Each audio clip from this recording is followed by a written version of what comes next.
From Pacifica, this is Democracy Now! We are consulting with our allies. We're consulting with the international community.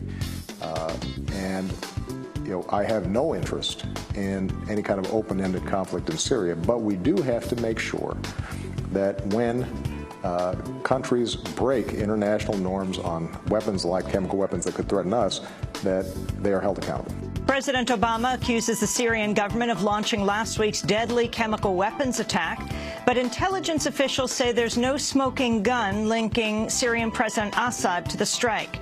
Today, a debate on military intervention in Syria between Tariq Ali of the New Left Review and Stephen Clemens of The Atlantic.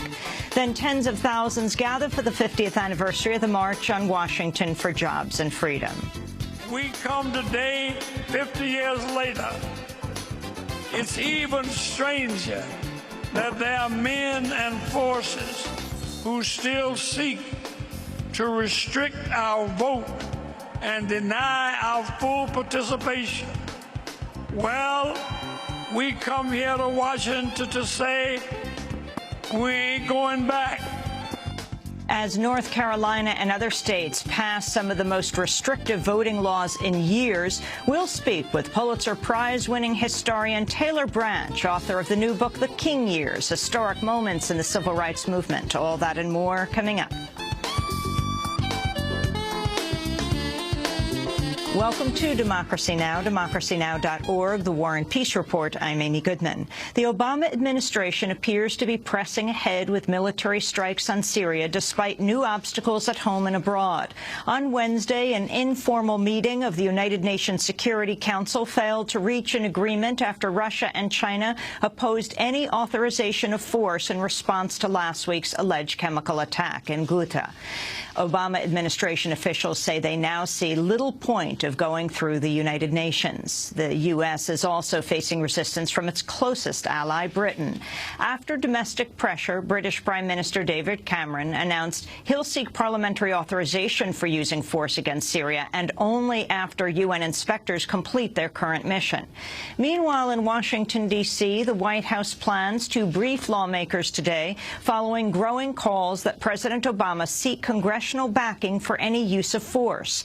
Speaking Wednesday night to PBS, President Obama said the U.S. has definitively concluded the Assad regime used chemical weapons and backed what he called a tailored, limited response. Obama said a response is needed not just to prevent future attacks on Syrian civilians, but also to protect U.S. national security. When you start talking about chemical weapons in a country that has the largest stockpile of chemical weapons in the world, where over time their control over chemical weapons may erode, where they're allied to known terrorist organizations that in the past have targeted the United States, then there is a prospect, a possibility in which chemical weapons that can have devastating effects could be directed at us. And we want to make sure that that does not happen. UN Secretary General Ban Ki-moon says UN inspectors will wrap up their mission in Syria Friday and leave the following day. On Wednesday, Ban Ki-moon said any international response to the alleged chemical weapons attack should be decided upon after inspectors complete their probe. Let them complete their work for 4 days. Then we will have to analyze scientifically by the experts team. Then I think we will have to report to the Security Council for any actions which they may deem it necessary to take. Yes. The U.S. has rejected a Syrian government request that UN inspectors extend their mission in Syria, calling it a delay tactic by the Assad regime. We'll have more on Syria after headlines. Thousands of people gathered on Washington's National Mall Wednesday to commemorate the 50th anniversary of the historic March on Washington for Jobs and Freedom and Dr. Martin Luther King's I Have a Dream speech. NAACP President Ben Jealous told the crowd the quest for Dr. King's call for economic justice continues. As we stand here 50 years after the March on Washington, Let us remember that Dr. King's last march was never finished. The Poor People's Campaign was never finished. Some 50 years after the March on Washington, while fewer people as a percentage in our country are poor, more as a number in our country are poor. And while the ladder of opportunity extends to the heavens for our people today, more are tethered at the bottom and falling off every day. Also addressing the 50th anniversary march, President Obama said a proper commemoration should honor the civil rights movement's gains while also acknowledging lingering injustice. But we would dishonor those heroes as well. To suggest that the work of this nation is somehow complete. The arc of the moral universe may bend towards justice, but it doesn't bend on its own. To secure the gains this country has made requires constant vigilance, not complacency. Whether by challenging those who erect new barriers to the vote, or ensuring that the scales of justice work equally for all and the criminal justice system is not simply a pipeline from underfunded schools to overcrowded jails, it requires vigilance. The death toll from Wednesday's violence in the Iraqi capital of Baghdad has reached at least 80. Another 250 people were wounded. It was Iraq's deadliest day this month as the country faces its worst violence in 5 years. At least 35 people have been killed and dozens wounded in a series of attacks in Afghanistan. Taliban fighters killed 15 Afghan police officers in an ambush Wednesday night. The Taliban, meanwhile, launched their most elaborate attack on the U.S.-led NATO occupation this year with an attempt to seize a military base in Ghazni province. At least one U.S. soldier was killed and dozens of Afghans were injured. Authorities in Russia have raided the home of the country's leading gay activist as part of a crackdown on LGBT rights. Nikolai Alexeyev says police ransacked his home. I would say it was not a raid, but rather a pogrom, because the whole flat has been dug up.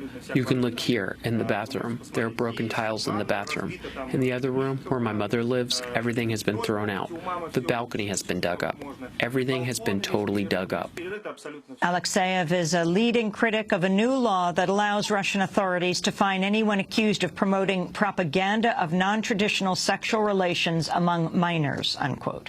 The crackdown has sparked protests around the world, with some calling for a boycott of the 2014 Winter Olympics set to take place in Sochi, Russia.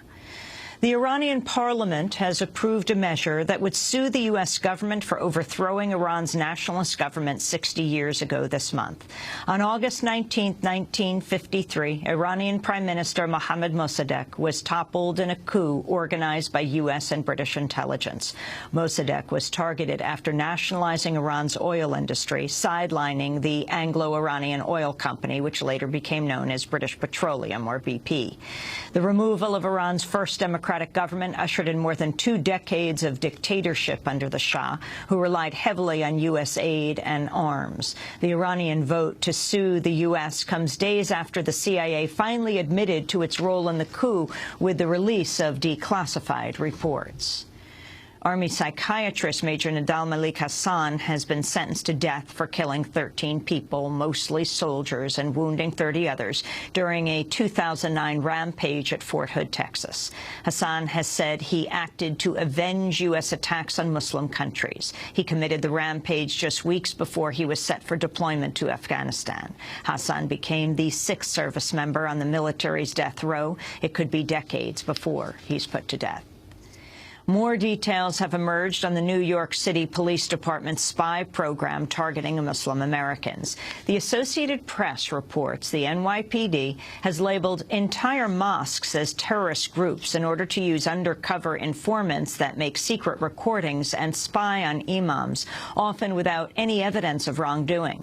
Designating a mosque as a terrorist organization means anyone attending services could be put under investigation and surveillance. At least a dozen brazen, quote, terrorism enterprise investigations have targeted New York area mosques since 9/11. Targets of the NYPD spying on Muslim Americans filed a federal lawsuit against in June, alleging what they call unconstitutional religious profiling and suspicionless surveillance. In a statement, the group's Muslim advocates and the Center for Constitutional Rights said, quote, the NYPD must stop egregious discriminatory policies that single out individuals simply because of how they pray. The wife of Trayvon Martin killer George Zimmerman has been sentenced to 1 year of probation after pleading guilty to perjury. Shelley Zimmerman admitted she lied about the couple's finances in court last year, hiding the fact they'd raised over $100,000 in order to secure a lower bond for his release. Attorneys for George Zimmerman, meanwhile, have asked Florida for up to $300,000 to help cover the costs of his legal defense following his acquittal last month. The U.S. has carried out its first transfer of Guantanamo prisoners in nearly a year. The Pentagon today announced that Nabil Saeed Hajarab and Mutia Sayab have been released to Algeria. The two are among 86 prisoners who've remained at Guantanamo despite being cleared for transfer as early as 3 years ago. They're the first prisoners to be released since last fall, months before the hunger strike that began in February. According to the Pentagon, 164 prisoners remain at Guantanamo Bay. And thousands of low-wage workers at fast food and retail chains nationwide are walking off the job today in what organizers call the largest strike of its kind so far. Workers in some 58 cities are taking part in a pre-Labor Day action for a living wage of $15 an hour and the right to unionize.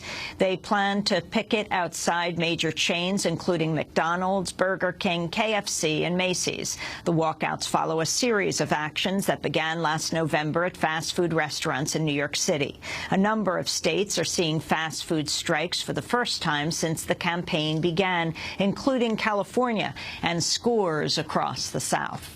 And those are some of the headlines. This is Democracy Now!, democracynow.org, The War and Peace Report. I'm Amy Goodman. And I'm Juan Gonzalez. Welcome to all of our listeners and viewers around the country and around the world.